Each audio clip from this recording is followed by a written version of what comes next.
An Extraordinary Egg by Leo Leone.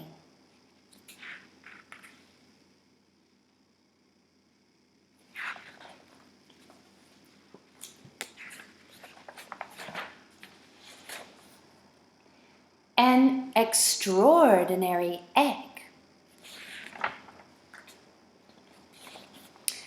On Pebble Island, there lived 3 frogs, Marilyn, August, and one who was always somewhere else.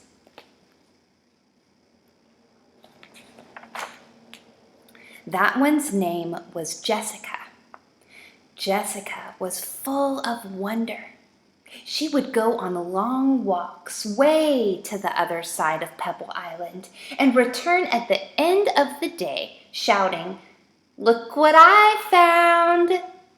And even if it was nothing but an ordinary little pebble, she would say, "Isn't it extraordinary?"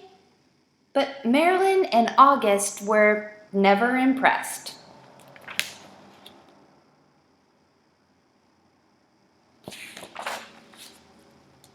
One day, in a mound of stones, she found one that stood out from all the others. It was perfect, white like the snow and round like the full moon on a midsummer night. Even though it was almost as big as she was, Jessica decided to bring it home.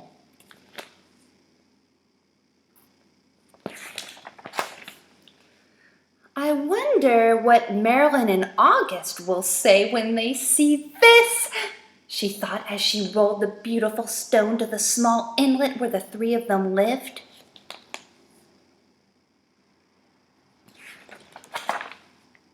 "Look what I found," she shouted triumphantly. "A huge pebble."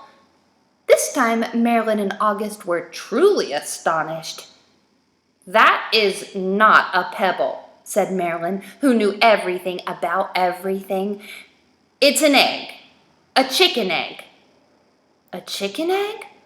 How do you know it's a chicken egg?"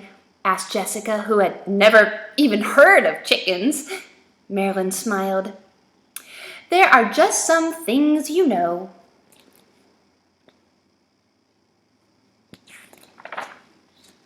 A few days later, the frogs heard a strange noise coming from the egg. They watched in amazement as the egg cracked and out crawled a long, scaly creature that walked on 4 legs.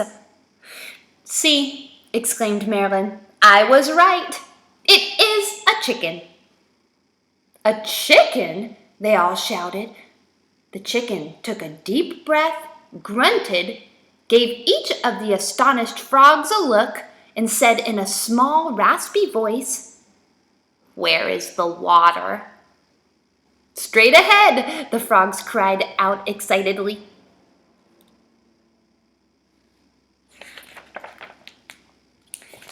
The chicken threw herself into the water, and the frogs dove in after her. To their surprise, the chicken was a good swimmer, and fast too, and she showed them new ways to float and paddle. They had a wonderful time together and played from sunup till sundown, and so it went for many days.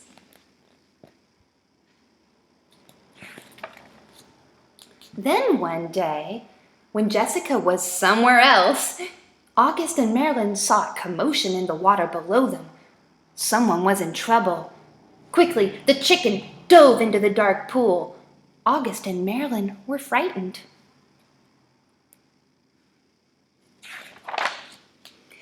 After a few long moments, the chicken reappeared, carrying Jessica. "I'm all right," she called. "I got tangled in the weeds, but the chicken saved me."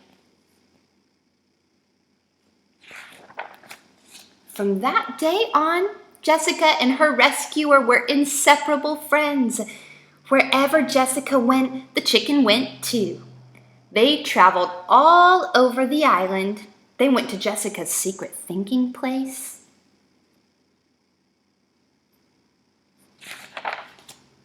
and to the great Pebble Monument.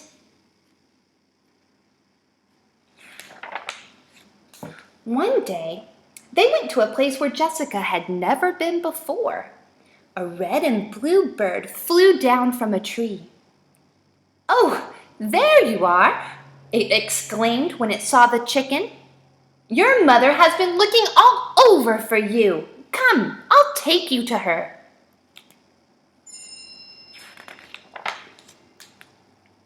They followed the bird for a very long time. They walked and they walked.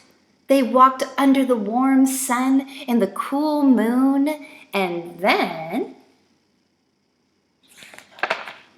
they came upon the most extraordinary creature they had ever seen.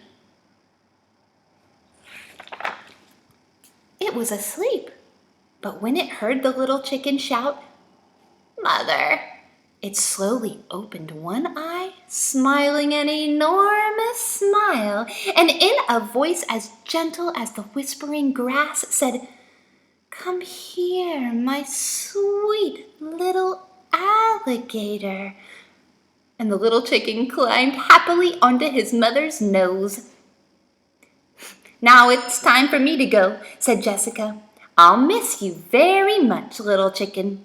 Come visit us soon and bring your mother too." Jessica couldn't wait to tell Marilyn and August what had happened.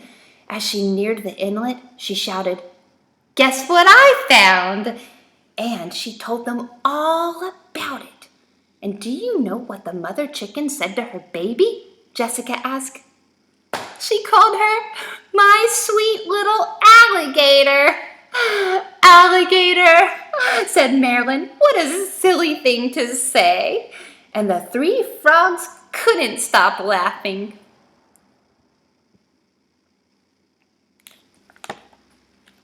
The